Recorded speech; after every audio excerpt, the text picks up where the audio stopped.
You don't feel it at first. The payment left your account on the first of the month. You knew it was coming. The amount, the date, the way it would look on the statement.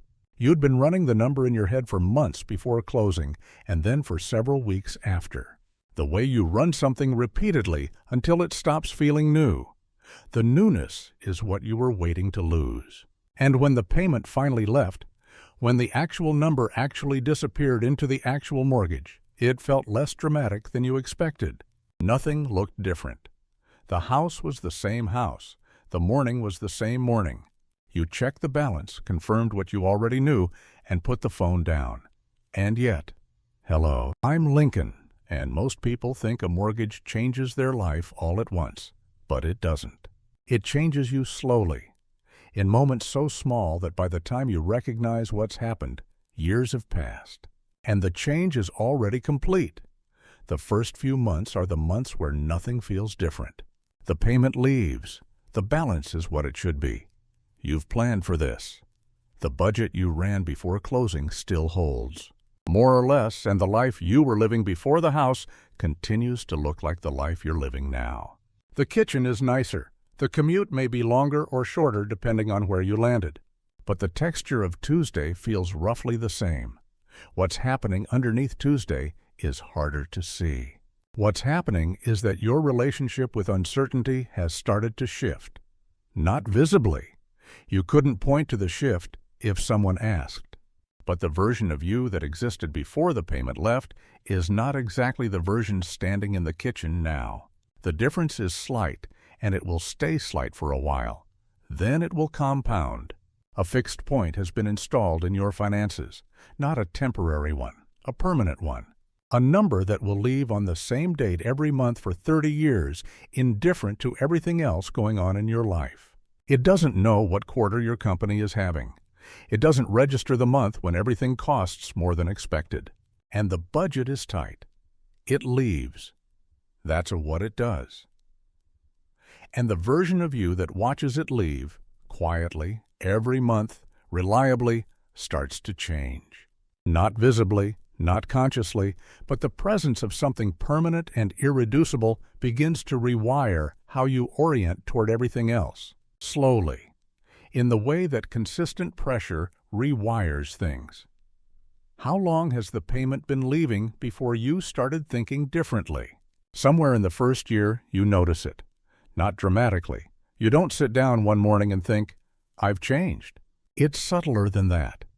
You're in a conversation and someone mentions an opportunity, a role in a different city, a project with a variable income, something that 2 years ago you'd have leaned toward with a kind of open, exploratory curiosity. And something in you now runs a number before you respond, a quick automatic calculation. Does this work with the payment? You don't name the calculation. You don't announce that the mortgage is in the conversation. You just respond slightly differently than the version of you from 2 years ago would have responded. A little more cautious, a little more interested in the stable version of the scenario than the uncertain one. It's so subtle that you might dismiss it as maturity, as having more to protect now, as the natural progression of someone who has made a commitment and is taking it seriously. Maybe that's exactly what it is, but there's a difference between maturing into caution and having caution installed by a fixed financial obligation. And the difference matters because one of those is a choice and the other is a structure. A choice can be revisited. A structure operates whether you're paying attention to it or not. It filters decisions before they reach you in the background, so consistently that after a few years you stop noticing the filtering. You just notice that certain kinds of thinking no longer feel available, that you've stopped reaching for certain categories of possibility in the way you used to, and that the not reaching feels so natural now that calling it a constraint would feel like a mischaracterization. It isn't a mischaracterization. It's the mortgage doing the thing that mortgages do, which is to make the fixed version of your life more available, then the uncertain version every single month for 30 years. Let me draw a picture of the 30 years. Imagine a straight line. That's time. 30 years of it, running left to right. Now, put a recurring mark on that line every month. The payment. Same size every time, doesn't grow when the good months arrive, doesn't shrink when the hard ones do. A fixed beat repeating for the entire length of the line. Now imagine the space above the line. That's the space where decisions live. The ones that require room, professional risks, periods of income uncertainty, the chance to try something that might not work but might change everything. Before the mortgage, that space was wide. You could move in it. With each year on the line, the payment doesn't get heavier. But the space above it changes. Not because the payment expands, because you do. Your obligations accumulate, your baseline rises. The life that was supposed to grow around the mortgage does grow. And what once felt like room starts to feel like a specific, limited category of decisions. That can coexist with the fixed point. The payment doesn't just take money. It takes options. Not all at once. Gradually. In the way that any recurring weight gradually shapes the posture of the person carrying it. Here is a story. Her name is Nadia. She bought at 33, a careful and deliberate purchase. She'd done the research, understood the obligations, felt prepared. She was prepared. The first 2 years went largely as expected. The payment was real, the budget was managed, the life inside the house was good. In year 3, a former colleague reached out. They were building something and wanted Nadia for the founding team. The role was real. The upside was real. The requirement was 18 months of below-market salary while the company found its footing. Before the house, this would have been a serious conversation. The downside was manageable on a flexible expense structure. After the house, it wasn't. Nadia ran the numbers on 3 different evenings and arrived at the same answer each time. 18 months at the proposed salary against the mortgage and the taxes. And the insurance and the emergency fund she was still building left almost no room for anything to go wrong. She passed. Not because it wasn't right, because it didn't fit the life she'd already built. The company was acquired 4 years later. Not a life-changing outcome, but meaningful. A different chapter of her professional life that was simply unavailable inside the financial structure she'd built. She doesn't describe this as a mistake. She thinks the house was right, and she'd probably buy it again. But she understands now that the house and that opportunity were incompatible at that specific moment in time, and the incompatibility had a cause. She'd bought at the edge of what the income could sustain. The edge didn't leave room for the bet. What did your mortgage make unavailable that you haven't fully named yet? The filtering effect is what builds across years. And here's what makes it almost impossible to see while it's happening. The filter operates before the conscious decision does.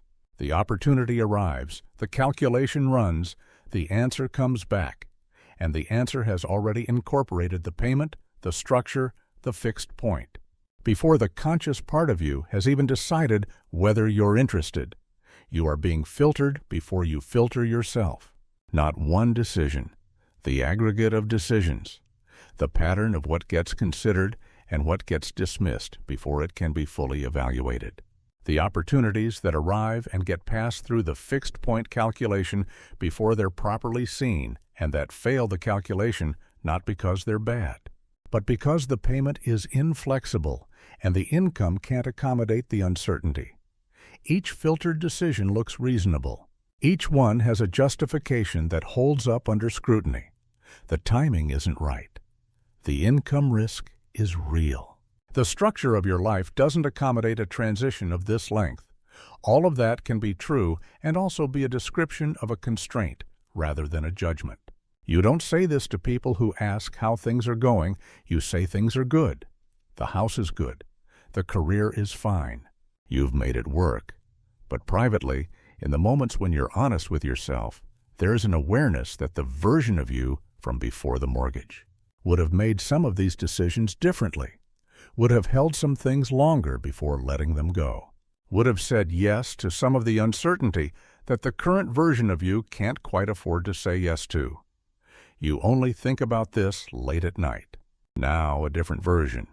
His name is Elliot. He bought it the same year as Nadia. Similar market, similar income, similar life structure entering the purchase. The difference was the margin between the payment and the income. He bought below what he'd been approved for, not dramatically, but enough that the space above the fixed point had real room in it. And 2 years in, his company restructured. The role he'd had was gone.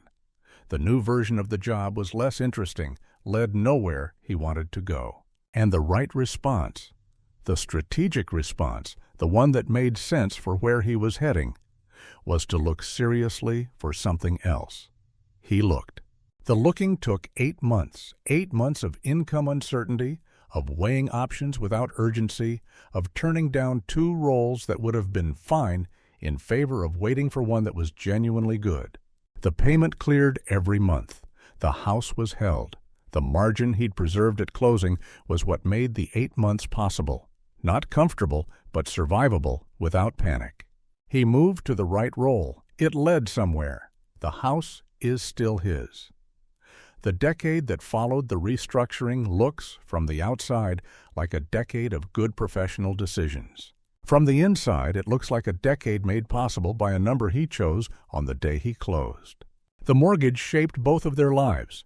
The shape just looks different depending on where the payment sat relative to everything else. Here is what 30 years actually does. It isn't about the payment leaving every month for 30 years. You understand that before you sign. It's about who you become inside those 30 years, making decisions in a structure with a fixed point at the center of it. In year 1, the fixed point is present but unfamiliar. At year 5, it's part of how you think. At year 10, it's part of who you are. You've organized your professional decisions around it. You've calibrated your risk tolerance against it. You've built a version of yourself that can coexist with it, which means a version of yourself that has permanently accounted for the payment in ways you no longer consciously register. Some of what that version of you has built is genuinely valuable. The patience, the long view, the understanding that commitment held long enough produces outcomes that shorter-term thinking never reaches. The way the mortgage teaches you to value stability in a way that people who've never had a long-term fixed obligation often don't. But some of it is worth examining. The decisions that were filtered before they were fully considered.